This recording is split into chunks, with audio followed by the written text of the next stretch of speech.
Welcome everyone. Connect with the Campaign for Grade Level Reading on social media. On YouTube, subscribe to Grade Level Reading. On Facebook and Instagram, like the paid Campaign for GLR.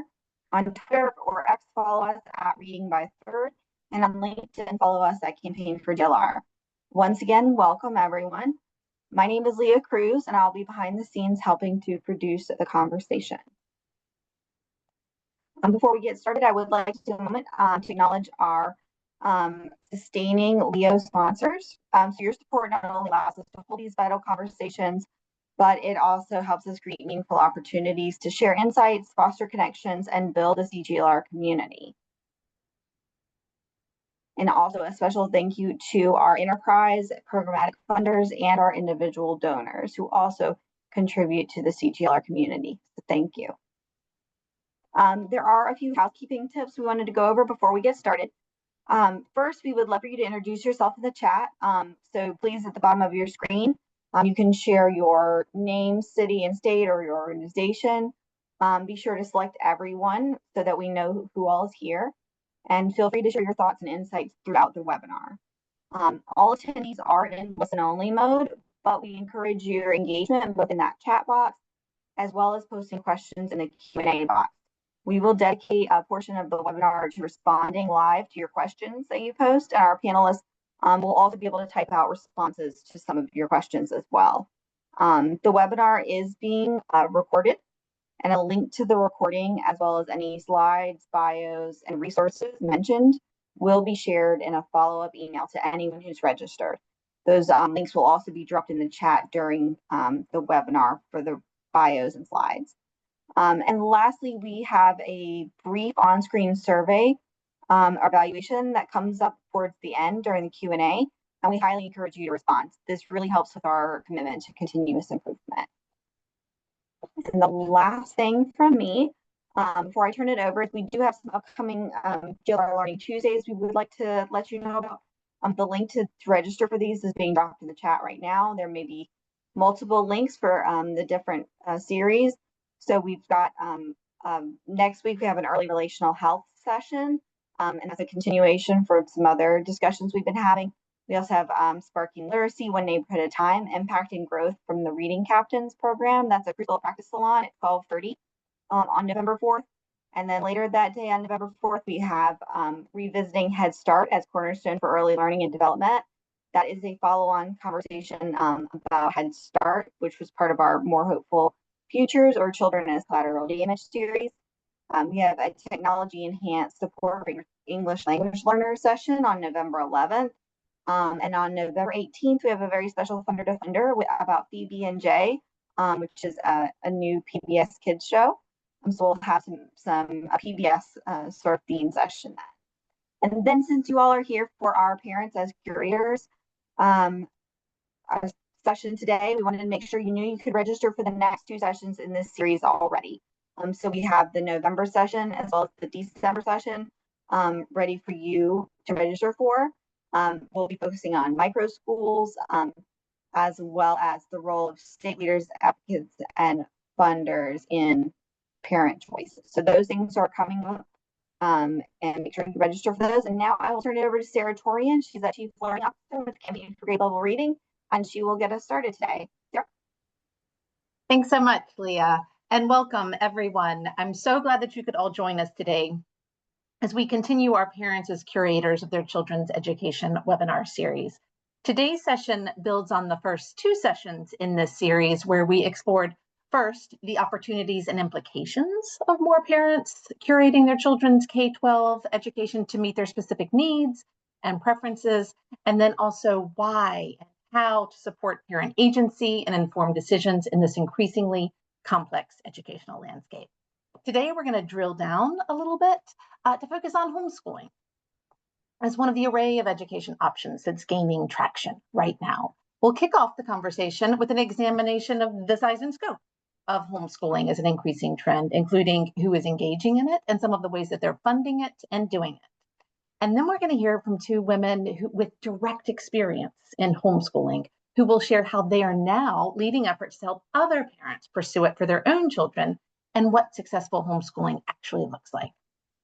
We're excited for you all to join with us and learn from our panelists today about the evolving field of homeschooling, its implications for parents, its implications for our nation's public schools, and policies to adapt to this increasing trend. And to begin that conversation, I'm delighted to welcome and introduce our panelists for today.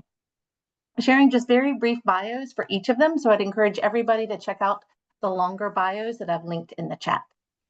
Joining us today, we have Bernita Bradley. Bernita is the founder of Engage Detroit, a local homeschool community hub that she launched in 2020. Robin Leake is the director of the Center on Reinventing Public Education, which seeks to develop transformative evidence-based solutions for K-12 public education. Shimei Morales James is the founder of My Reflection Matters Village, a virtual co-learning sanctuary for parents and educators. Susha Roy is a policy researcher at RAND.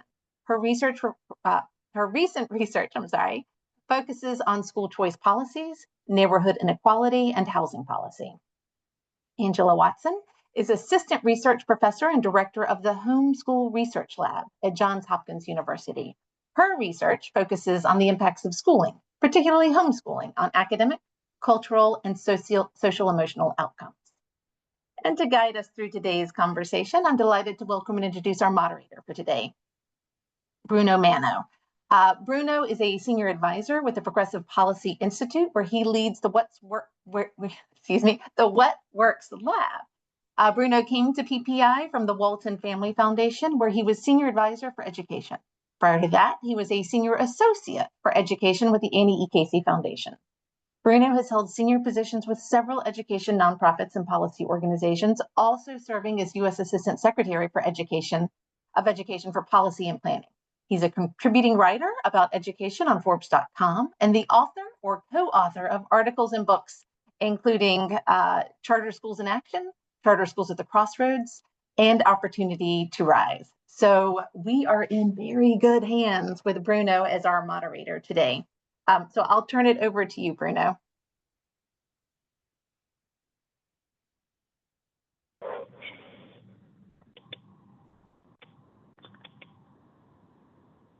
Okay, here we are. Thanks, Sarah, for that kind introduction of all of us. We'd like to start the conversation with a couple of comments on my part, and then we'll get into the first panel. First of all, as has been noted, but I'll repeat it again, today's webinar is part of a series that the campaign is doing on the idea of parents as curators. We encourage you to check out the recordings of the previous webinars in this series on the campaign's website. And secondly, just a few words about the concept of parents as curators. In my mind, this is really not a new idea. The term curators may be new and a bit jargonish, but the idea itself is, I think, a reflection of how parents are constantly making choices and curating their child's educational experiences. It starts with early childhood, when a parent or both parents pick a book that they're going to read to their child.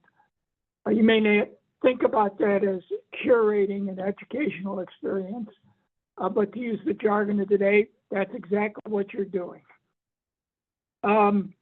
When mandatory schooling begins, parent makes decisions in a variety of ways about the educational experiences that their child will have. If the child is young and the parent decides that he or she wants their child to go to preschool, that's a curating decision. So the point here is, while we're using some fancy jargon, the experience itself is really rather common. Today, we're seeing more parents curating their child's educational experience through what we've come to call homeschooling. And that's the topic of today's discussion. We're going to start first with a panel that will talk about the sort of breadth and scope of homeschooling today. Maybe the image that pops into your mind of homeschooling is a mother or a father or some other relatives or good friends of a young person doing one-on-one exercises or tutoring with that person. And while that's true, the scope of homeschooling has expanded vastly today. And so our first panel will talk a little bit about how we should better understand the current context of homeschooling as a growing educational option. Angela will speak first, then Susha, and finally Robin. So let's start with Angela. Thanks, Angela. Angela will talk to us and share some recent data that she's been tracking with the Homeschool Research Lab at Hopkins University to give us a sense of the scope and recent trends of homeschooling. Go ahead, Angela.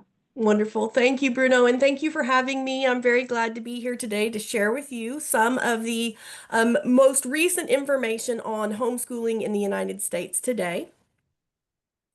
Next slide, please. And so I am the creator of the Johns Hopkins Homeschool Hub and the Research Lab, also at Johns Hopkins. Please visit us there. Basically, it's a collection of all information on homeschool participation and state policy from all 50 states put together in one place where you can easily access and download that information. But today we're going to be talking about why you should care about homeschooling, right? So about 6% of the total K-12 population in the United States is homeschooled right now. And compare that to around 7% of U.S. students in charter schools and 9 to 10% in private schools. And you really begin to understand the magnitude of this population compared to these other sectors. So it is quite large. And when we talk about homeschooling in the United States, we generally talk about it in these really flawed stereotypes. And, we're going to dig into some of these flawed stereotypes today to see how true they really are. And the concern here is not just that they're flawed stereotypes, but that these policies that we have today are based on these flawed understandings of homeschooling. And so often these revolve around, the race of homeschoolers, where they live, their religion, their political ideology. And often the rhetoric too is that homeschooling is this rejection of traditional public schools. So we're really going to take a look at that today. So not only do homeschoolers actually look quite different than these stereotypes would have you believe.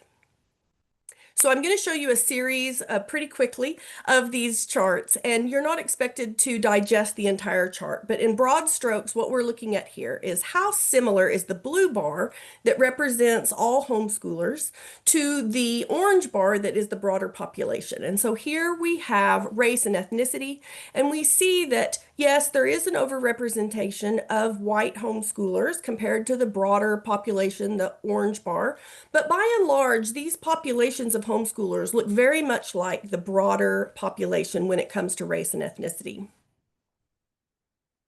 And here we look at race and ethnicity again, this time pegged against public schooling peers in the orange bars and private schooling peer families in the gray bars. And again, you see that by and large, homeschooling looks very similar to the broader population when we look across these education sectors. Homeschoolers are also diverse in other ways. Here we have parent respondents identifying as LGBTQ. And so we see that a parent who homeschools at least one child is more likely to say that they are LGBTQ or other than both their parent peers in private and public schooling, which is not what the stereotypes would have us believe about homeschooling. Now we're looking at the diversity of homeschooling by socioeconomic status. And so the larger pie piece there, 28%, are those that did not respond. But the big picture here is look at all those little pie pieces. We have all different kinds of people from all socioeconomic strata involved in homeschooling. And here we look at homeschooling, again, pegged against public and private schooling peers. So again, we see the diversity. We see that it looks very much like the broader population, homeschooling compared to these other peer families, and that homeschoolers look most like the orange bars, which are public schooling families, and that's going to become important here in just a minute. And I also included a slide about family size. So the common stereotype is that homeschooling families have lots of kids, and certainly those families do exist. But by and large, on average, homeschool families have just as many kids as everyone else. 1.6 for the average family, 1.77 for a homeschool family. Here we're looking at distribution of homeschool participation across locales. So here we're looking at urbanicity, and we see that there is a concentration of homeschooling in rural areas, and we can talk about why that is if people are interested. But by and large, this looks very similar across the across these different locales. We see that in suburban areas, it's almost exactly the same number of homeschooling families compared to the overall population. And then looking at region of the United States, again, looks very much like the broader population. Now we look at political point of view. And so oftentimes homeschooling is characterized as kind of a conservative pursuit. And we do see that 44% of families who homeschool at least one child identify as Republican or conservative, but 30% identify as liberal or Democrat. And then looking at religiosity, this question asks parents how often they attend religious services. And so families who are at homeschooling at least one child attend religious services weekly, about 44% compared to about 33% of the broader population. So not really that shocking of a difference. And a full 30% of homeschooling families never attend religious services at all. And then this is looking at homeschooling growth. So these numbers are from the 23-24 school year. We also have the new data getting ready to come out any day for 24-25, and the map looks very much the same. The picture here is homeschooling is growing, and it's growing across the country, red states, blue states, coast to coast.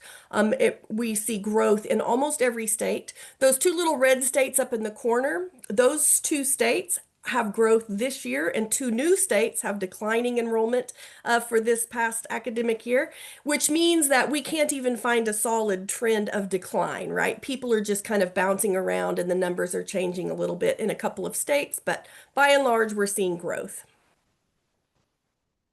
So not only do homeschoolers look different than these stereotypes would have us believe, but they actually act different. And so we're going to look into some of these dynamics that I've been working on. So, turns out that homeschooling is not at all as dogmatic as these stereotypes would have us believe, but it's actually quite dynamic. So, these data come from the Understanding America survey, which is a nationally representative survey of adults. These adults then are telling us about how they were schooled when they were children. So here in the little red circle at the bottom, we see that around 10% of adults who said that they were homeschooled as children were homeschooled for all years of their education. That means that 90% of adults who were homeschooled were also schooled in some other sector. Next slide. And then this is the same chart at the other end. We see around 50% of adults who say they were homeschooled as children were only homeschooled for 1 to 3 years. And so what this means is that the majority of people who were homeschooled, and this is pre-pandemic homeschooling, were also schooled in other education sectors. In the next slide, yes. And this shows that they were primarily educated in public schooling, right? They are not moving out of homeschooling into homeschooling from private or private religious schools. They're coming in and out of homeschooling through public schooling. So this provides some really good evidence that homeschooling is not a rejection of traditional public schooling. This is new evidence, these pragmatic mixers of more evidence of homeschooling's families' acceptance of traditional public schooling. So a mixing family is a family with 2 or 3 children, at least one of whom is homeschooled, and then the other children are in some other education sector, right? So they're mixing sectors within the same household at the same point in time.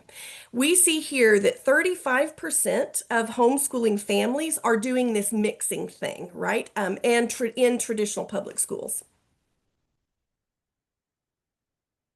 Now, we also have what I'm calling adapters, but it's kind of curators could also be a word here, right? So this is even within families who are homeschooling.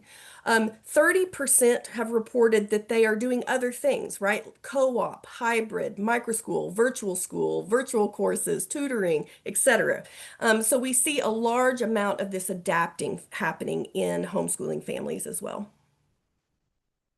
So my contention is that homeschooling families don't just look like the broader population, but that they are the broader population.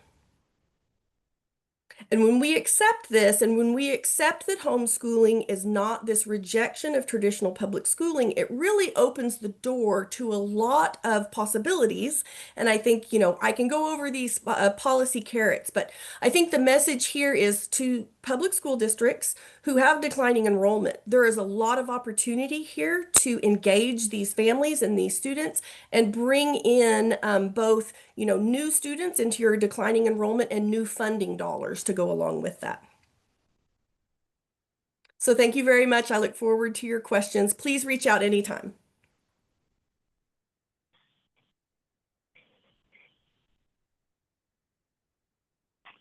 Okay, thanks, Angela. Now we'll move on to Susha, who has been involved in some research at RAND, particularly on Arizona and their education savings accounts, and how some of that money is being used for the kinds of activities that we just heard described. So welcome, Susha. Thanks so much, Bruno. Hi, everyone. We can go to the next slide. Thanks so much for having me. I'm going to talk briefly today about education savings accounts and homeschooling, and how ESAs have created a new funding mechanism for homeschool families, based on some recent research that I, along with my colleagues Alexis Gable and Min-Jung Kim, have done in Arizona. So first off, what are ESAs? ESAs are state-managed accounts that give families public funds to spend on their child's education if they opt not to enroll in public school. In Arizona, where we recently conducted a case study of their ESA program, families receive on average $7,500 per student, though this can be a lot more if you're eligible as a student with a disability. Most states target ESA programs to specific student populations like students with disabilities, low-income students, or students who currently are enrolled in poorly performing public schools. But a growing number of states have universal ESA programs, which means that any family, including families that currently homeschool, can access these funds and use them to pay for any educational service for their child. So the evidence from Arizona suggests that a significant portion of families use ESAs to pursue an unbundled education model, in which parents select resources and services from different providers to meet their students' educational needs, rather than, say, opt for a private school. This unbundled model is closely aligned with what homeschooling families have been doing for a long time, by designing and delivering a unique educational experience for their children based on their specific interests and needs. What's new is the public funding for this private education option. So I'm going to highlight a couple of the findings from our recent case study of ESAs in Arizona that I think are most relevant to the homeschooling community, again, considering that ESAs provide a new funding mechanism for homeschooling families. Next slide. So in Arizona, ESA enrollment has grown significantly over time. This figure shows enrollment in Arizona's ESA since the program's inception in 2011. So when the program was first implemented, it was available only to students with disabilities, but it's seen numerous eligibility expansions since then. In 2023, where you can see that large jump in program participation, Arizona implemented universal eligibility, allowing all K through 12 aged students in Arizona to open an ESA. In the most recent publicly available data, roughly 90,000 Arizona students have an ESA, and about 64,000 of those are enrolled under universal eligibility. So with that move to universal eligibility, a majority share of universal ESA users are students who were already privately educated. So these are students who were either already enrolled in private school or homeschooled, and they became eligible to access public funds through an ESA to support their education. This figure shows that of the roughly 64,000 universal ESA students in Arizona, a little over 2/3 were already privately educated. Now, we can't actually tell whether those students were private school kids or homeschoolers, but we have reason to believe that homeschoolers make up a significant share based on how families are using the funds. We can also see that almost 12,000 students made the switch from public school to using an ESA, and another 7,000 were kindergarteners entering school for the first time. So these are students who may end up using the ESA to attend private school, or they might use the ESA funds to homeschool or create a different sort of educational opportunity. So one of the things that really sets ESAs apart from other private school choice programs like vouchers is their flexibility. So vouchers can typically only be spent on tuition at approved private schools. So this is not something that homeschool families have typically been able to tap into in the past. In contrast, ESA funds can be used by families to purchase any resource needed to support their children's education. So we found that families do indeed take advantage of this flexibility. In the figure that you see, we group different types of spending categories together. So all of the blue shaded bars are tuition-related expenses that we can think of as being used by kids attending private school. The green shaded bars are all of those expenses on, again, what we're calling unbundled services. So what we can see is that a lot of the families are using ESAs to send their kids to private school, but about 40% of those ESA funds are spent on the unbundled education services like curriculum materials and tutoring. Micro schools may also fall into this category. So this suggests to us that lots of families are using ESAs to create unique learning experiences for their kids, as homeschoolers do. So what does this all mean for homeschoolers? A few things. First, ESA programs, particularly in those states that are opting for universal programs, can benefit existing homeschoolers by directly providing public funds to support these families. They may also increase the number of families opting to homeschool by giving them a way to access public funds to pursue homeschooling, which is something that some families might not have chosen to do otherwise. Second, ESAs spur growth in the marketplace of education vendors and service providers, which could benefit homeschooling families by increasing the number of different educational services that are available, even if the families themselves do not participate directly in the ESA program. Finally, ESAs could lead to additional accountability within the private education sector. While we recognize this could cause some frictions for homeschoolers who have opted out of public schooling options where accountability is present, we think that there are several potential benefits of accountability. So first, high quality information for families spurs higher quality schools and educational services. Access to reliable and comparable information on education service providers allows families to make well-informed decisions when designing educational experiences that benefit their children. This may be increasingly important as more families embark on the journey of homeschooling their kids. Second, at a systems level, transparency drives improvement. So documentation of program targets and associated outcomes allows all stakeholders, from parents to educational leaders, policymakers, and researchers, to identify areas of strength and opportunities for improvement. This sort of transparency is also a necessity of publicly funded programs to ensure the efficient use of public monies. I went to the CGLR seminar last week about screen time for kids, and one of the takeaways that really stuck with me was that of the I think it was 100 most popular educational apps, only 2 provided high quality educational experiences for children. So making sense of complex ecosystems of educational options is something that parents are always trying to navigate when it comes to school choice and parenting more generally. So I think there's a role for policy to help encourage reliable, rigorously generated information and transparency about education service providers. So with that, I'll wrap up. I'm really excited for the discussion and questions, and I look forward to hearing from practitioners in the next mini panel. So thank you.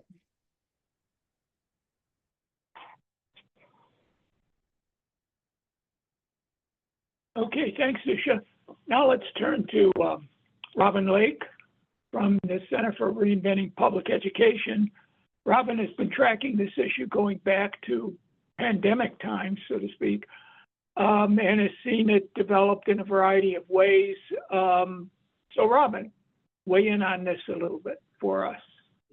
Thanks, Bruno. Hello, everybody. I want to thank Angela and Susha for the great data. I'm not going to provide any additional data points and slides, just maybe give you some reactions and some more information from the work that we've been doing. As Bruno said, before the pandemic, we had our eyes on the homeschool movement. We were looking at census data, and as Angela said, the homeschool movement's been growing, but we were particularly interested in the fact that it was really growing for Black and Brown families. And we were wondering, what's going on there? What's motivating that? What is their experience? We were also interested in students with disabilities and how the homeschool experience could help kind of, inform what marginalized communities are looking for, what they need, and to carry those lessons back to efforts to transform public education to make sure that it can be more responsive to families' needs and desires. So so before the pandemic, we were looking at that. During the pandemic, of course, a lot of families were either forced to jump into essentially homeschooling through pandemic pods, or they, finally took the opportunity. Maybe they had been considering something like homeschooling, but were afraid to make the jump, and just, made the jump during the pandemic. So we did a study looking at pandemic pods to try to understand some lessons, talked a lot with families, especially Black and Brown families and students with disabilities and their families. So I'll share some of the lessons from that. And then finally, we have been tracking to some degree the ESA movement, and we've been tracking choice of all forms for a long time. But with ESAs, we recently completed a study doing a set of interviews with families who have children with learning differences or disabilities to understand what their experience with ESAs were in mostly Arizona and a little bit in Florida. So that'll complement some of the data that you just heard about.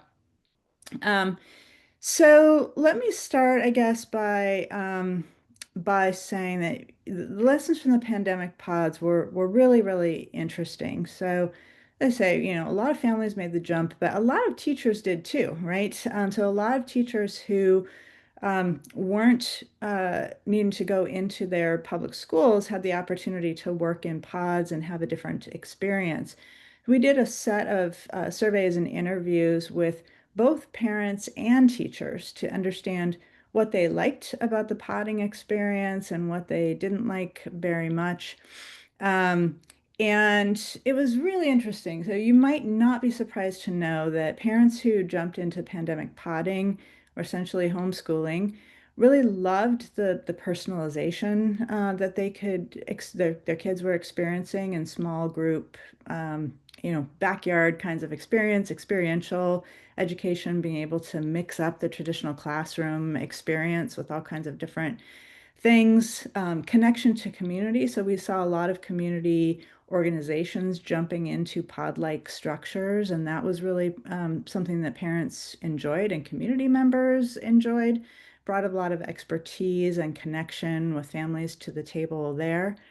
And a lot of Black and Brown families in particular said that when their kids were in pods outside of the traditional experience, they had a completely different behavioral approach to discipline, things that worked much, much better for their kids, could really focus on identity and all of those sort of richness to the curriculum that they hadn't experienced before. Teachers really surprised me in our interviews. When we talked to teachers who had been teaching in traditional systems compared to pods, they all were extremely satisfied with the experience. One told us, "This is why I got into teaching in the first place."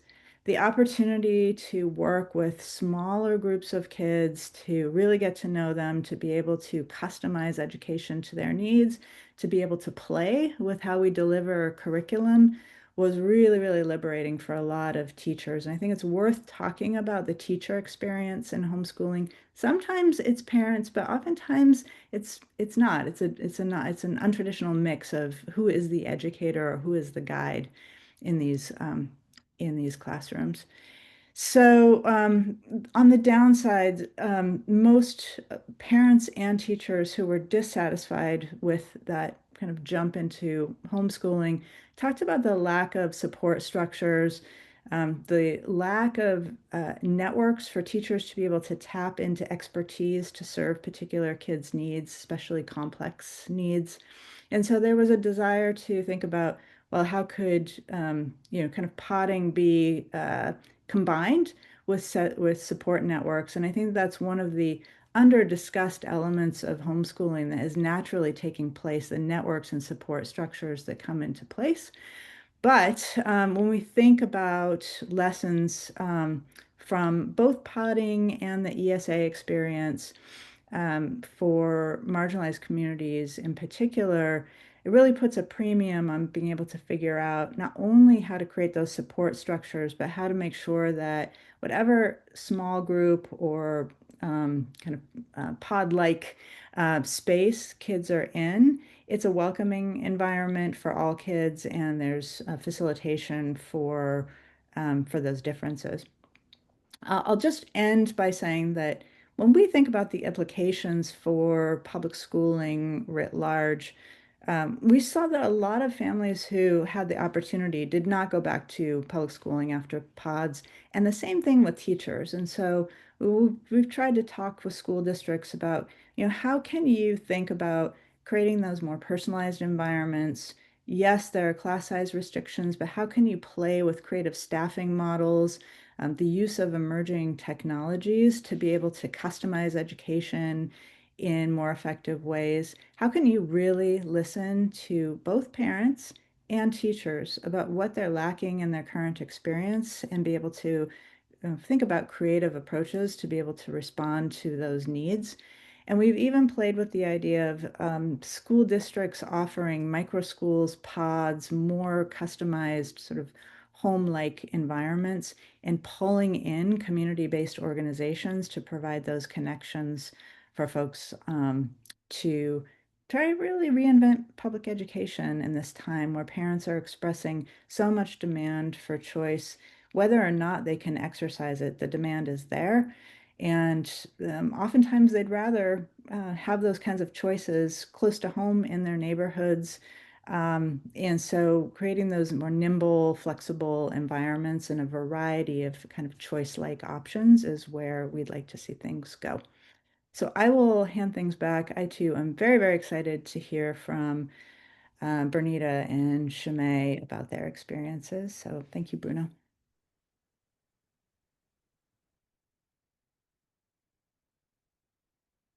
Okay, let's ask a couple of quick questions before we shift over, maybe just to get some other information if it's available.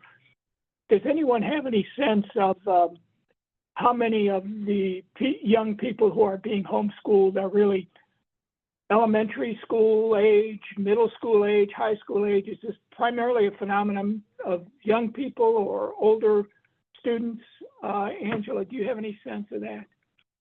Sure. So the data show that it really spans all grades. We see, high numbers in kindergarten. Of course, they're coming in, and we see other concentrations of students at transitional grades. So between middle school and high school is an important period of time where we'll see a slightly larger concentration of homeschooling. But by and large, we see pretty steady numbers of movement in and out and participation in general across all grades.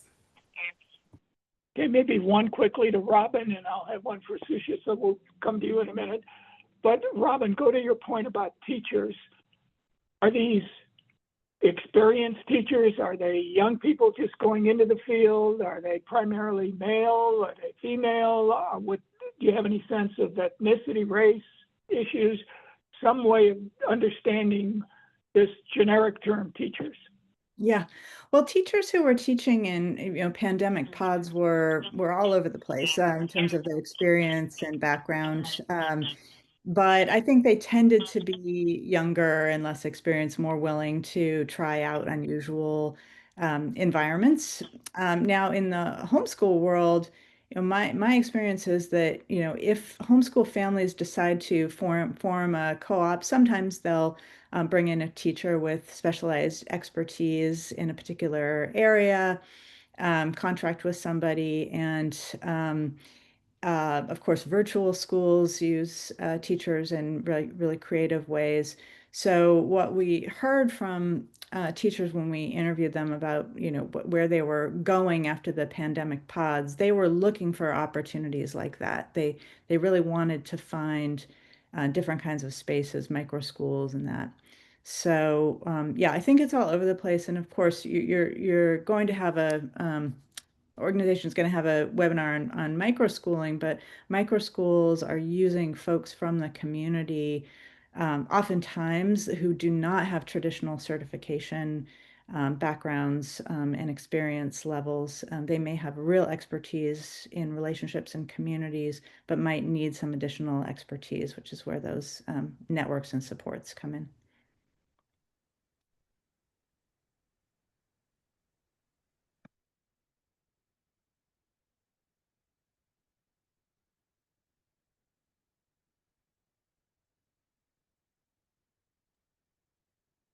Oh, Bruno, I believe you're on mute.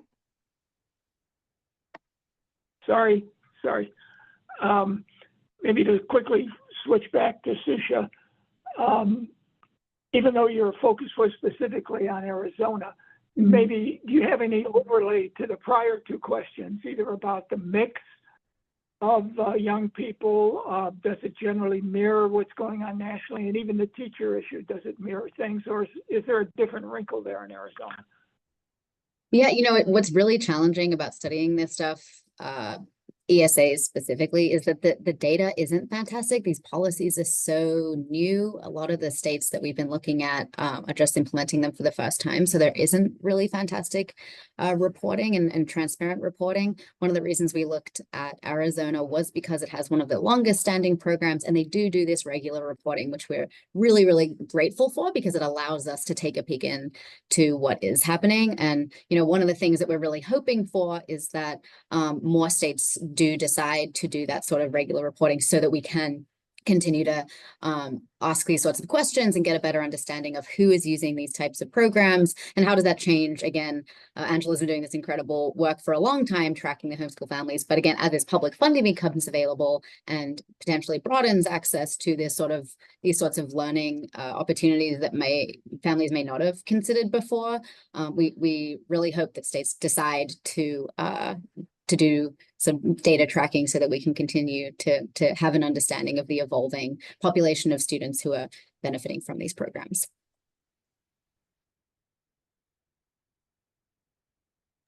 Oh, I think you're on mute again. Sorry. I'm working off my phone because of the problem we had with the speaker system earlier on. So keep on reminding me. Thanks. But to go to I'll raise it up, the instructor level here, rather than saying just teacher, in the sense of maybe someone who is a formally certified teacher. We've had a couple of questions about the instructor part of this. Any sense of what's going on in Arizona here? No, that's a really good question. There's no tracking on the instructors. There's no data on what the workforce looks like. I think our best data would come from the Private School Universe survey, which again, that's not even touching homeschooling at all. But again, this space has typically not been, it's been a black box, because there aren't the same sort of existing accountability systems for teachers, and so teachers or students. So there's, really don't have a lot of good information on that, unfortunately. Okay, thanks. Now let's switch to the second panel. Let's bring in both Bernita and Shimei.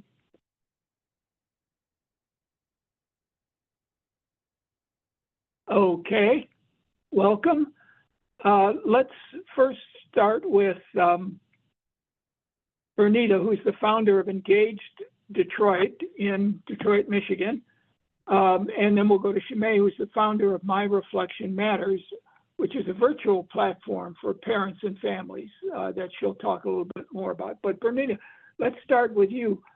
What's your story of why you turned to homeschooling? And then we'll transition over to the actual organization that you're a part of. But talk a little bit about your own background and what led you to this. Yeah, thank you, Bruno. So I started out as a parent organizer, parent/organizer advocate over 20 years ago, and have been doing this work of creating safe and caring spaces for families in schools and in communities across the city and kind of across the nation. And in 2020, when the pandemic happened, a lot of families were checking out of school, and realistically, Detroit, our schools did not have connections for families to get online from March 13th all the way to roughly mid-May. And families were constantly struggling and asking them like, hey, look, like our children want to be online. And when they finally did get tablets and get online with schools, it became like a tug of war, trying to get educators to come on and do what families needed them to do. And families were really discouraged. And a lot of the families were really like, yeah, this is not right. Like we're seeing our counterparts in suburban communities, like nobody was getting it perfect, right? Nobody was doing everything perfect during the pandemic because nobody had done pandemic schooling, but our children were really lagging. And so families said they were going to check off. They started turning off the computer, saying, "I'm tired of this. I'll educate my children myself. I think I can do better than this." And quite frankly, a lot of the families had struggles even before the pandemic. So this wasn't just a pandemic thing, right? This wasn't something that started in 2020, but those families were tired of it and they weren't going to take it anymore. So I ended up saying, "So okay, so what do you want me to do?" So we did a whole lot of rallying. Matter of fact, before families logged off. I did a whole lot of going to the district, trying to get the district to actually accommodate families, and it wasn't working. And so when I asked families what they wanted to do, they said they wanted to homeschool. But quite a few of the families said, well, I really don't know exactly where to start. Can you help me? And me being a novice to homeschool, like I really had not homeschooled. My daughter asked me in 5th grade to homeschool her. And I went to the friends that I had that homeschooled. And I was like, hey, what do? We started doing this work online for free, getting novice homeschool families with people who were experienced and had been doing this for decades. And they were learning, and parents were like brave enough to say, yep, I think I can do this, right? And really it was honing in on the fact, like you said, Bruno, that parents are educators from the start. Like we are our children's first educators. And I think sometimes when it comes down to K-12, we kind of forget that, right? Because we trust them into buildings and spaces that are supposed to take care of them and educate them and send them home to us, right? And we just kind of help with the homework. But parents were really regaining that strength and that knowledge of, wait, this is something I've been doing. And this is something that I know I can do and I'm willing to help other families do. So long story short, we started with a pilot of 12 families to host coaching free for families, to understand what homeschooling looks like, understand policies, laws, processes, how to pick curriculum, how to know when your children are on level or not on level, right? And then so we started with that pilot of 12 in 2020, and now we actually have on record, and I say on record just because we have this large network of families in our group, that it's about 210 families that are participating with us, but actively that engage and come to our space and come to our building, about 75. And that's families. And then, That's not the number of children. The number of children are over 400. Yeah. Yeah. And then the organization itself Is Engage was, Detroit. Forgive me. Yeah. Right. Why, you started out informally, but you've now had this journey where your numbers are, as you just described it, 75 families, 400 kids. What led you to create the organization, and what does it do? How does it support the families that are doing this? Right. Yeah. So what led me was really the fact that families wanted it. Families were saying they wanted a space that was indicative of what they needed. If we're going to educate our children, we're going to do it ourselves. And how do we do this together as a community and support one another? Do this pay it forward thing. What I learn, I teach you. What you learn, what you know, you teach me to make sure that education works. And so what we do offer is we offer free coaching for families when they come to our program. That free coaching, it looks like one-on-one at times, but majority of the time right now is group coaching. And then we also train parents to become the parent facilitators in those classrooms.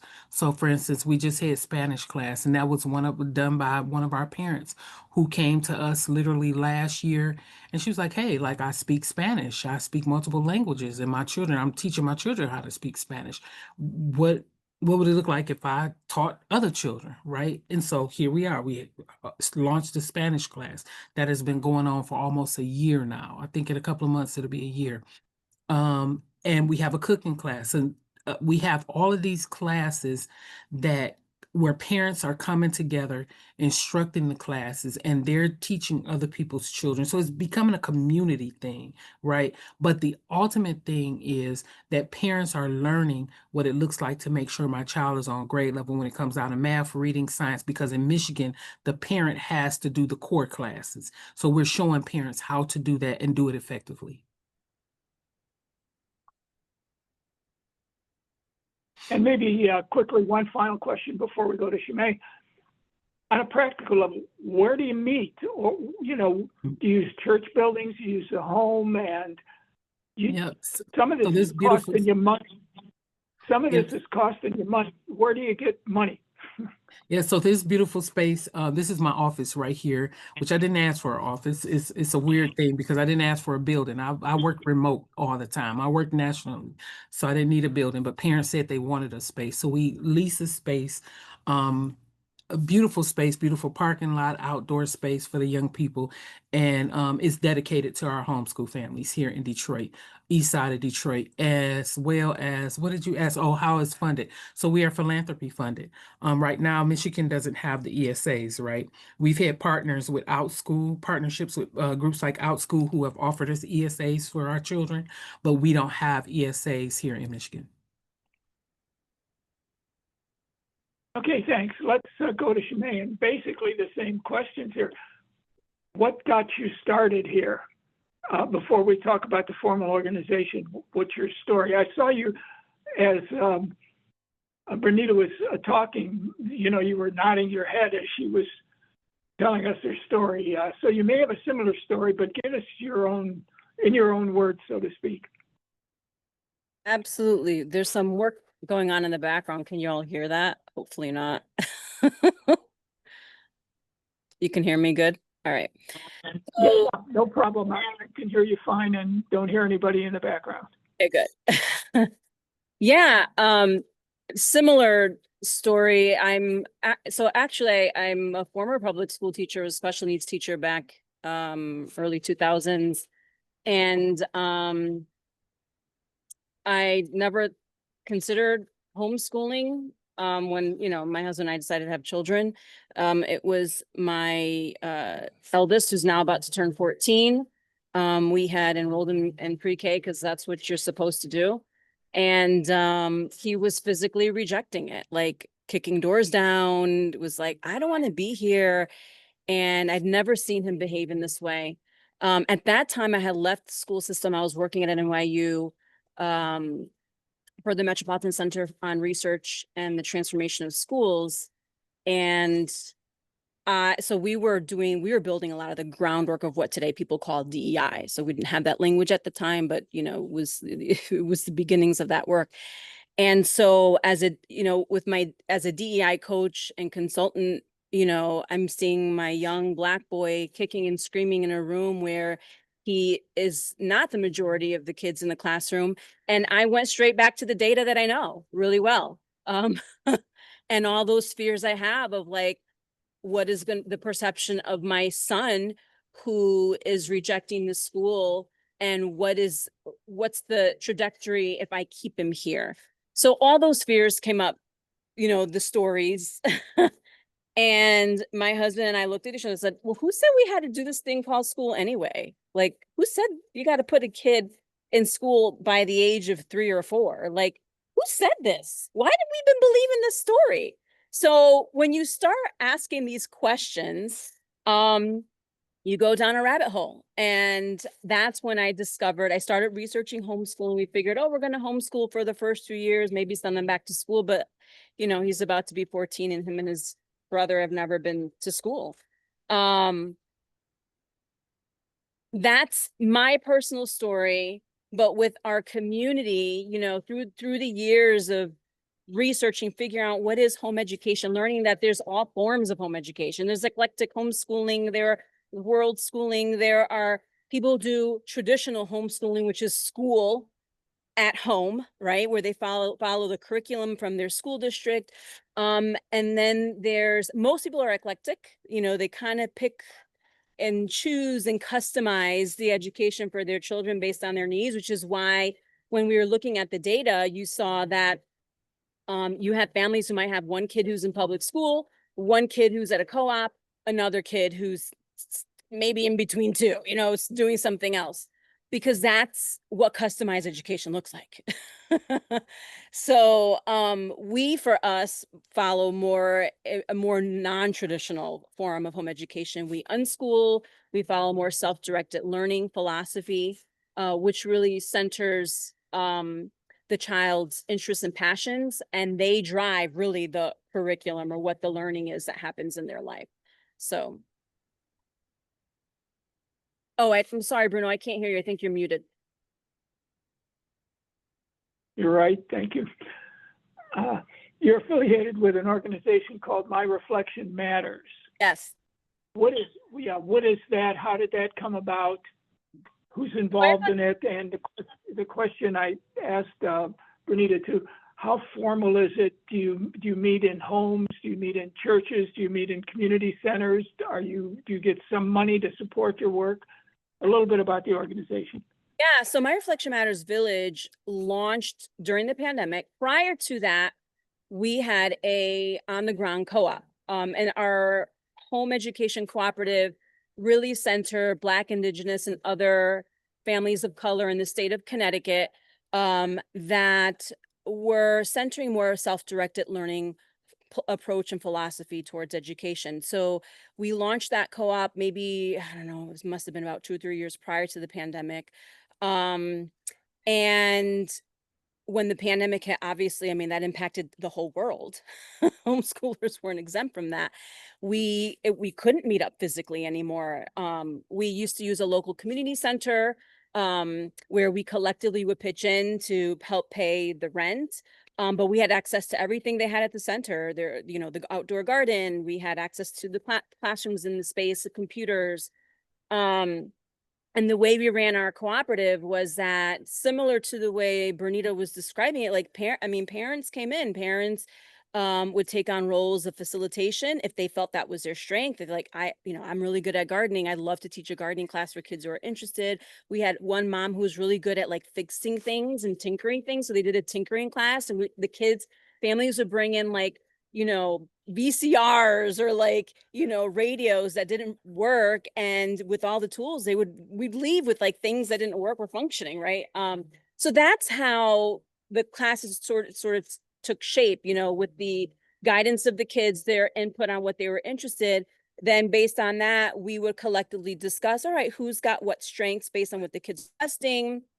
And then I utilize a lot of my networks in our community, me and some other moms who had connections with a lot of local BIPOC artists and artisans and creators.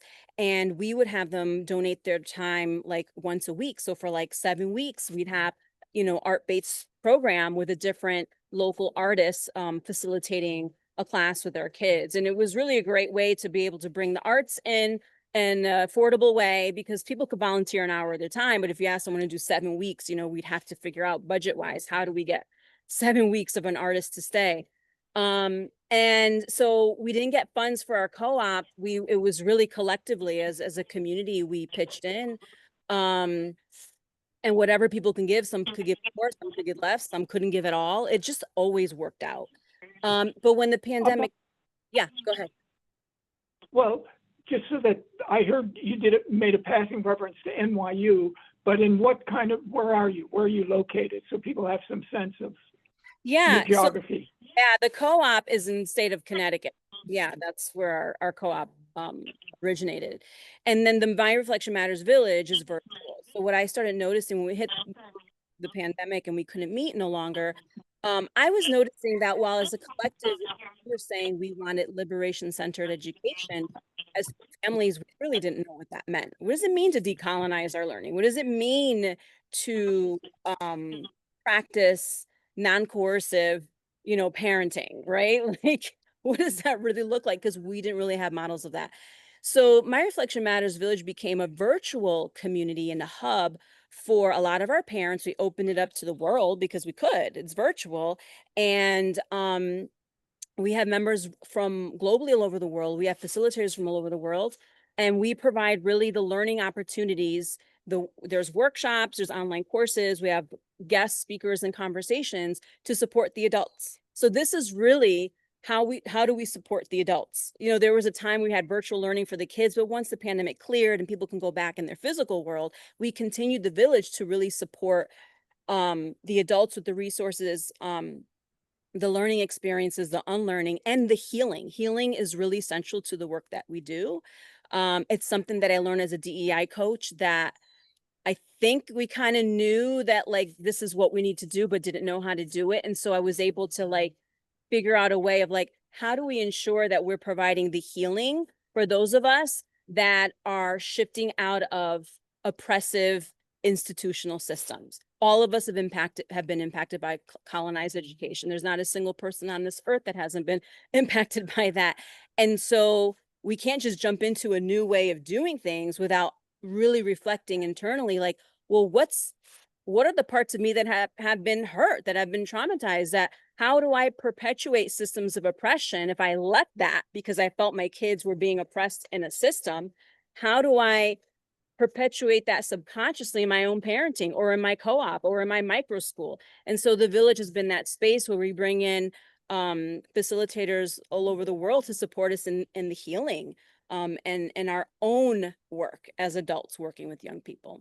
So, and we've been funded by the last 2 years by the Kellogg Foundation. So we've been able to branch now and do a virtual, we moved beyond virtual and are doing healing retreats for our members, which are a blend of caregivers and educators that are a mix, some that are non-conventional, educational spaces like in micro schools, cooperatives, and others that have kind of 1 foot in, 1 foot out. And folks that are in the system. We're not anti-school, so I'm glad that someone mentioned that at some point, because there is this myth that we're like, I'm for people having options. I have a homeschools, and he likes conventional ways of, and that works for him. It doesn't work for my kids, and they should also have an option to be able to experience learning. All right, let me invite the rest of the group to come back in, but I want to start with a question first.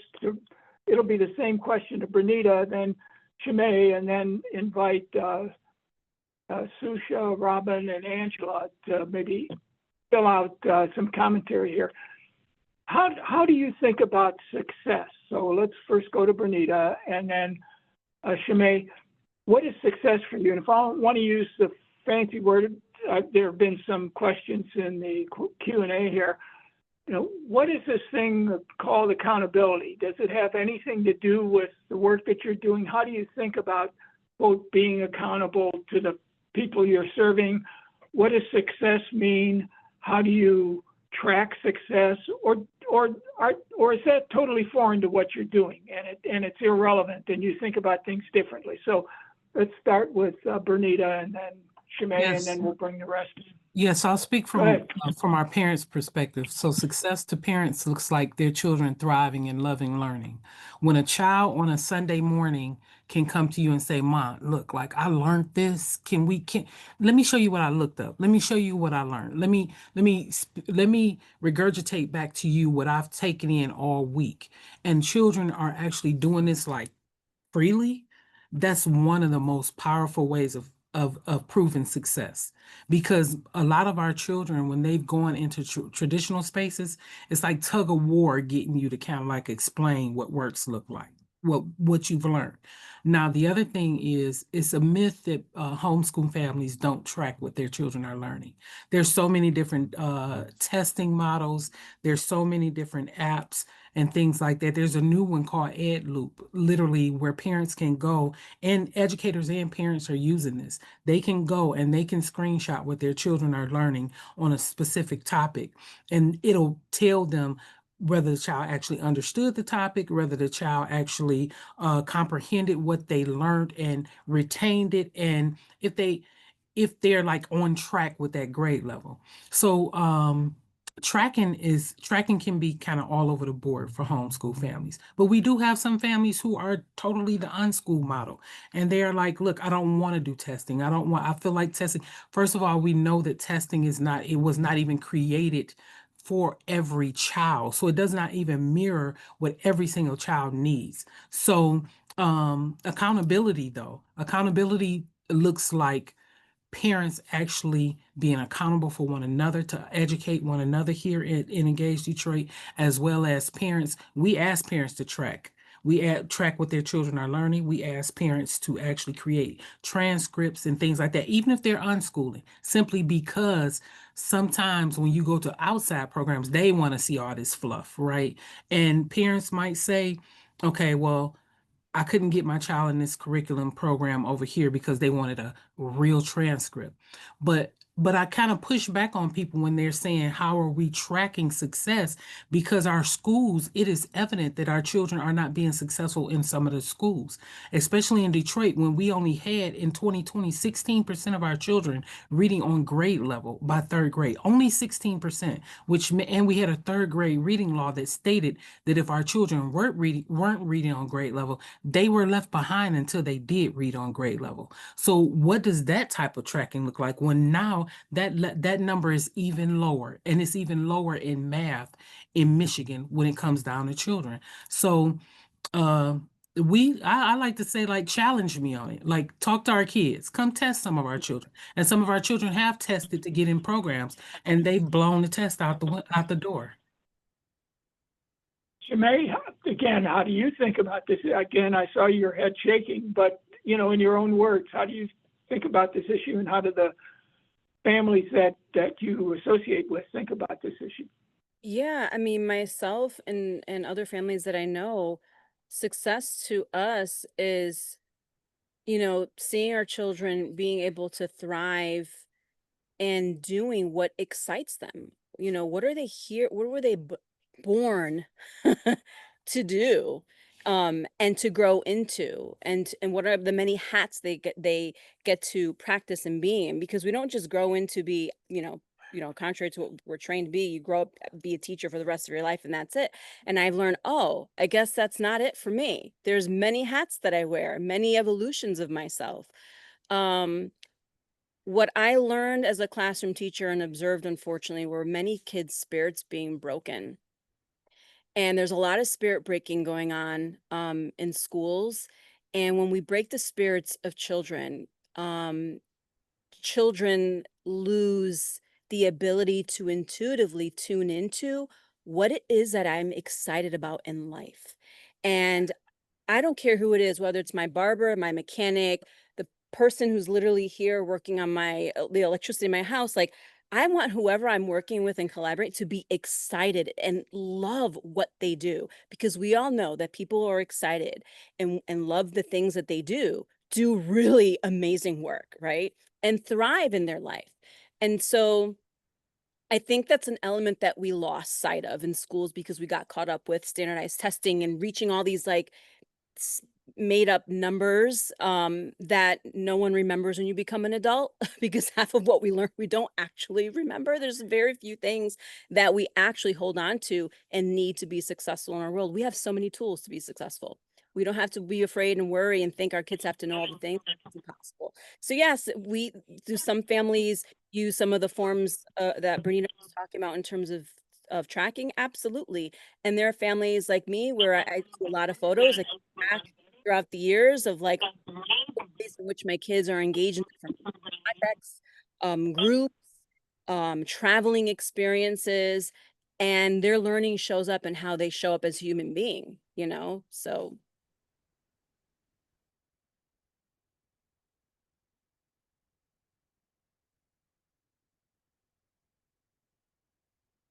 Oh, you're on mute again, Fiona. Sorry.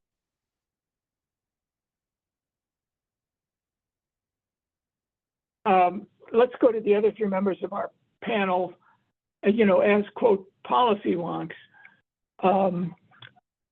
What's your reaction to this conversation about success and how it's tracked? And what are some of the questions that you might have about it, if you have any at all? Let's reverse.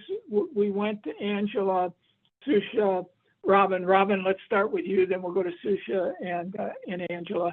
And if any of the analysis that you've done relates to these kinds of questions, we'd like to hear about that too. There are a lot of elements of success that we can consider, and I think we have to start with, you know, full respect and care for what Shemay and Bernita just expressed, that, you know, parents need to be able to define success in a homeschooling environment. It needs to be able to be flexible and really responsive to their needs. I guess one element of complexity that I'd bring in is the one that I raised earlier about do the parents or others who are taking on an education role have the tools and capacity that they need? And that doesn't, you know, we don't need to have a lot of fancy metrics on that and things like that, but we do need to have supports at least in place. And I think some data is also helpful. If we can get it about, you know, would people who are homeschooling like to have access to resources on evidence-based practices, for example, on serving kids with disabilities, or, you know, whatever. Could we leverage AI in interesting ways, which I think is already happening in the homeschool movement? And as a researcher, I'm just like keyed into these kinds of questions and eager to think about that element of success, because there's not a lot of money going into these programs and homes to support this. So how can we make sure it's successful on that level? And the other level, the other angle I'll bring in is just, you know, when there are public dollars involved through ESAs. Susha already raised this question around transparency and some level of accountability. How can we find a balance in ensuring that when public funds go to support homeschooling or homeschooling type operations, public dollars are used, you know, with some guardrails around them, and that kids have some protections in place, because we know that things can go badly without some level of safety checks and some level of oversight. So that is really tricky territory, deserves a whole conversation on itself, but I'll just stop there and see what the others think. Yeah. Susha? Yeah, I mean, I think I agree with both of Robin's big points, but really appreciate, you know, I do think, as I mentioned, I do think there is potentially a tension between you know, wanting to provide really like transparency and information, and as rigorous information and as possible to families, which I think can help families make the most informed decisions that they can about how to help educate their kids. And also the, you know, the fact that we rely on very imperfect measures a lot of the time to try and capture educational experiences that hopefully are much richer than just how you perform on a standardized test. And so I think that a lot of the time what happens is, educational experiences get flattened into what we can measure, again, which ends up being standardized testing, even though I think what we're all here for is trying to get a much richer understanding of how students and our kids are experiencing their educational, experience their education. So I think I would like to be both put a plug in for trying to define success and making that a priority, and however it is defined, making it sort of bringing that to the table as something that we should be thinking about and caring about, and also allowing that definition of success to vary and depend on what the educational service that's being provided is. So for example, for some of my colleagues did some work on micro schools, and there is a population of kids who attend micro schools who have specifically chosen to leave the public school environment because they wanted to attend schools where there was specific helps for mental health supports. And so in that case, you could imagine that like the definition of success is my kid excited? Is my kid's mental health improving in that micro school setting as opposed to what they were experiencing in the public school? So that definition of success, it's not something that's going to be true in every single setting, but being able to define what that success is and tracking it, I do think is really important. And I hope that continues to be a priority. And again, I think that is definitely going to be important if additional public dollars continue to flow to these different types of education environments. Angela, I did take a look at some of the stuff didn't you talk with parents about this particular issue, defining success, and talk a little bit about that? Maybe is it consistent with the kind of conversation we've had here? Yeah, I think yes. So we asked parents what they valued as success, but in particular about college going. And in that particular study, we found that on average, homeschooling parents also want their kids to go to school. Their desires for their kids' outcomes looks very much like everyone else. They were a little bit less keen on Ivy League or elite institutions for college, but they wanted their kids to go to college at the same rates as everyone else, which was surprising because, again, that's not the rhetoric you commonly hear about homeschool families. And some of the prior studies have shown lower college-going graduation rates for four-year institutions, which we can discuss. One of the things I wanted to bring up was, that it seemed kind of scary turning parents loose on educating these children. And one of the critiques of homeschooling in general is that it is not very diverse. As the diversity has increased, the average education level of the parent has gone down, and people will criticize that. And so you can't have it both ways, right? If you want a more diverse population, you have to accept some of the things that come along with that. And I would just push back and agree with some of the things that Robin said about tools and capacity. And so if we're concerned, right, the majority of these parents we see are using supports. They're engaged. They're not at the kitchen table teaching the child 100% of the time. They're engaged in micro schools and hybrid schools and things that look, in many cases, like a traditional setup where they have instructors or tutors. They're supports, right, work for these families that help fill in the gaps, and they're finding these supports. The other thing that I wanted to bring up, and one of the options there too, Connecticut, for example, offers free curriculum to homeschooling families. So you can go there, you can go into fifth grade reading and go all the way down to selecting a book and a lesson to go with that book. So it's a wonderful resource that families could use to help supplement learning.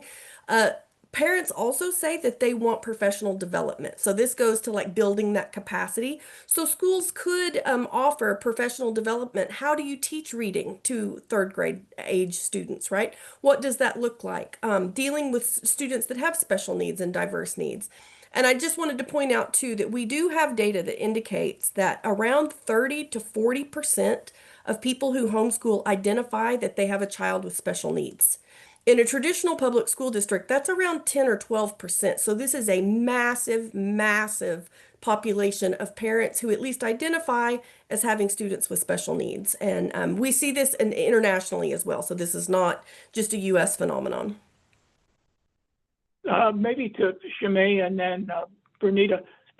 So this question of capacity building and networks, affiliations between and among, I'll use the generic term instructors as opposed to teachers in the formal sense, you know, maybe broadening the category. How do you talk about that? Do you see that happening? Do parents who are instructors look for this kind of information to help them with their doing? Talk a little bit about that from your perspectives. How do you support each other in this work? Go ahead, Shimei, start, and then we'll go to Bernita. Yeah, I mean, it's a mix. There are some parents that are curious and wanting to whether it's learn more content because they're like, oh, I haven't, you know, done this in a long time and I forgot like how to teach, you know, whatever. To like, I don't know how to engage my child in a way that's fun and the way that, you know, really leverages the things that they're interested and passionate about. So, and then you have other parents that are not so much concerned about that. And just kind of intuitively, I mean, I've seen parents who never went to school to be a teacher that I'm like, damn, like they're freaking amazing. And it's not to minimize you know, the profession of teaching or anything, but it's also not to minimize, you know, the profession of parenting is the first you know, you are your child's first teacher. And so I think a lot of people get caught up with how we professionalize careers and we forget that the system of schooling has been you know, an experiment that we've been doing for a very short time in comparison to how long humans have been living. You know, education systems have not been here for a very long time. So where did people learn before that? At home in their community. And I think that's the most valuable resource, if there's anything beyond professional development, is really community. You can't do this alone. Families need community. The families that I've seen that struggle the most isn't because they don't know how to teach. It isn't because they don't know the content. They don't have community. When you have community, community supplements for the areas that you are weak, and you jump in for the areas that you have the strengths. That's how community works. And so I would definitely tell folks that, you know, your number one resource is your community. If you ain't got that, I don't believe that that's going to be a successful home education experience for you and your family. I'll start with two things. I'll say two things. One, I believe the biggest problem is the fact that most schools don't see parents as partners from the jump, which is part of the big problem. And which is why a lot of parents are disconnecting from schools, because their voices have been like utilized only when the children are in trouble, right? Like that's it. We don't want you to know anything about the curriculum. We don't want you to do all these other things. You know, go somewhere, sit down, just send your children to our space. And that's the furthest thing from what a parent ever wants to be. Parents who want good things for their children, they want to be a part of their child's academic rigor, whatever it is. And I want to know. And so then we have the assumptions that parents and schools that homeschool parents and schools don't partner. So we partner with the school here to do some of our after school programming. But the way that we partner is whenever we've partnered with any organization, school or anything, we come on Zoom calls with the organization prior to, because your cookie cutter approach may not fit our homeschool group. So we actually organize and design and implement this process together, where then we have an after school program where children are playing music, but they're playing music with teachers from another whole nother place. And so the partnership in building one another as parents or teachers, educators, it looks like us creating that village, right? Like us creating a network that we need. And I believe if more schools, if more communities had that, then our children would be more successful all around the board. Yeah, let me just, I do have a couple of other questions, but folks will see up on the screen an engagement poll. So we ask you to quickly fill that out. So let me come back to the next question I wanted to ask. Actually, Bernita started to answer already, which is, so if you have a school district, what ways can they help you do what you do, as opposed to tell you you can't do what you should be what you're doing? You know, what kind of support can they make available to you? And you began to describe what seems to me to be a decent relationship there. But Shimei, what's been your experience here with working with the school district, or you have not been able to work with them, and what are the barriers to that? Then come back to Bernita and maybe talk a little bit, hear a little bit from the other three panelists here. Go ahead, Shimei. You want me to go first or Shimei? Shimei, why don't you go ahead?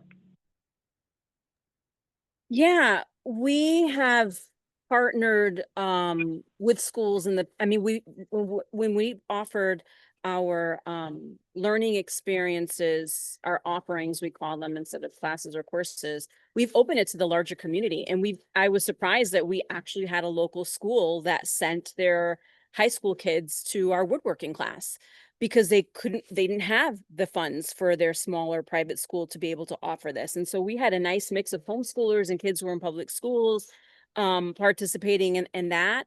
You know, in my community, I've been really active, and people have invited me to come in and speak about, you know, home education. And there's this division. And we really have to be able to break this division if we're going to partner with each other, because there is this sort of belief that, you know, conventional schooling is up here and home education's down here. There's a hierarchy in how we think about parents and teachers. Teachers are up here, parents are down here, right? In terms of who we learn from. You know, people who are certified to teach a class versus your community, your elders in our community. We have grandmas who've come and taught, you know, in our classes before, but they're not seen as professional. And so we really have to equalize, you know, how we look at people in our community. And that starts with looking at home education as our equal when we're talking about schools. That we're not always trying to figure out, oh, how do we get homeschoolers to be more like us? You know, when we look at data, that we're not talking about data like, oh, but see, they're similar to us. There's a diverse way in which we can look at each other. And I think breaking that hierarchy, which come across as really elitist. And I've worked in academia for a long time, so I know what the culture can be like there. We do great and amazing work. And also we're not really good at building relationships with people on the ground that are doing the work and seeing them as our equal partners. And so, yeah, equal partnership is important, but I think it's going to take a lot of relationship building and humility for us to be able to do that. Yeah, we've got 3 minutes, so I want to give Bernita a chance to answer this question, and then we'll go to the other three panelists to sort of add comments to this question about partnerships or working together with more traditional school districts. But go ahead, Bernita. Yeah, so there's a big question that has been going around, where are the children, right, for the last couple of years, because the numbers are so low when it comes down to truant, or so high when it comes down to truancy rates. And so I would push every local public charter school, whatever you are, to find your homeschool groups and partner with them. They can partner with you. It's easy. A lot of them don't want to because they see us as a threat. They see us as taking children from them, but we do no recruitment whatsoever. Most homeschool co-ops don't do recruitment. We're not at some place sitting there like with a big sign like, leave your school. We're not doing that. Like, parents are naturally and children are organically tapping out of schools. And that's an opportunity for schools to see how they can partner with homeschool co-ops. They can partner by offering some of those extracurriculum classes. They can partner by actually opening their spaces to families who homeschool. They can partner by even here in Detroit, like, our children can play sports in schools and things like that. But when they go back to try to play school and sports, they're ostracized because everybody's looking at them. They're mad because they left the school. But there was a reason why they left. And there's more children who are leaving. So schools are losing out, and they're losing the opportunity to actually partner with families who do homeschool or microschooling. Okay, Angela, Shusha, and Robin, and then we'll send it back Can I to, say one more thing? Forgive me, just really quick. So, Yes. one way that they're missing out for schools, if there are any school superintendents on, you're like missing per pupil allocation that you could be keeping if you actually partner with homeschool families. So think about that if you don't want to partner. Like you're missing out on money that could be helping your school building if you partner with homeschool families. Go ahead, Angela. So 100%, all the things that Bernita just said, we call all of that access, right? So access for homeschooled students to public school things. And that can look like special needs services, that can look like core courses, elective courses, sports, etc. That policy varies greatly across the United States. It's a giant mess as far as who gets what in what state or what district. In some cases, it's determined at the schoolhouse level. And what Bernita says too about recouping these students and recouping that funding is true. States are doing this.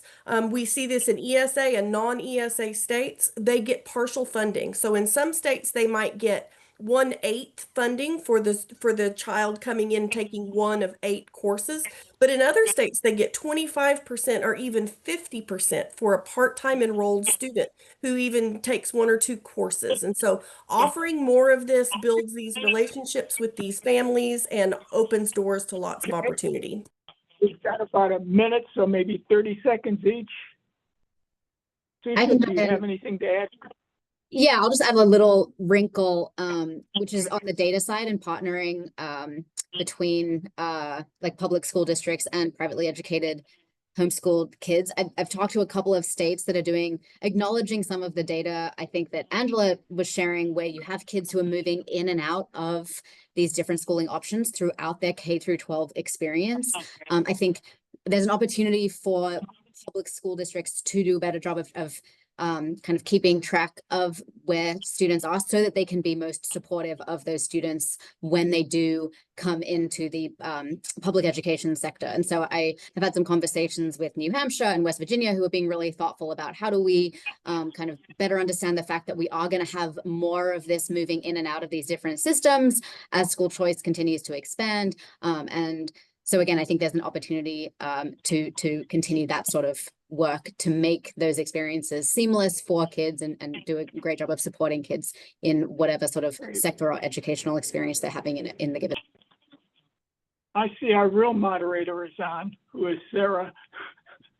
Robin, you have a quick comment and then we'll go over to Sarah. I'll just say that school districts have been doing some of this for years. They've also partnered with other forms of choice like chartering. It's a great opportunity for districts. They should be considering it. Many in Florida are, but there's a role for states and foundations to play to incentivize and support districts as they try to build these capacities. Sarah, first of all, thanks to everyone, but Sarah gets the last word here.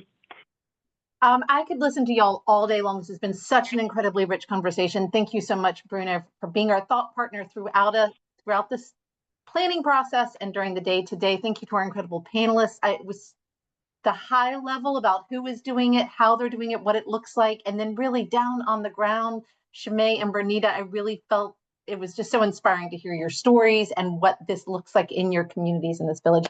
Thank you to all of our panelists. I hope that everybody that's listened in will join us for the next 2 sessions in this series. I dropped the link in the chat. Those sessions are already available for registration December 2nd and November 18th.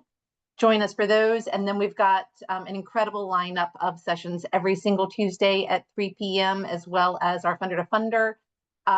We've got our preschool practice salon on the 4th of November featuring reading captains in Philadelphia and St. Louis, and also the Funder to Funder conversation featuring Phoebe and Jay, a new PBS Kids show that we're trying to get them to the across the last mile of fundraising so that they can be out and watching and supporting kids in January of next year. So thank you all again. Sorry we ran over, but really a deep appreciation to our panelists today. This is such an incredible and thoughtful conversation. Thanks so much.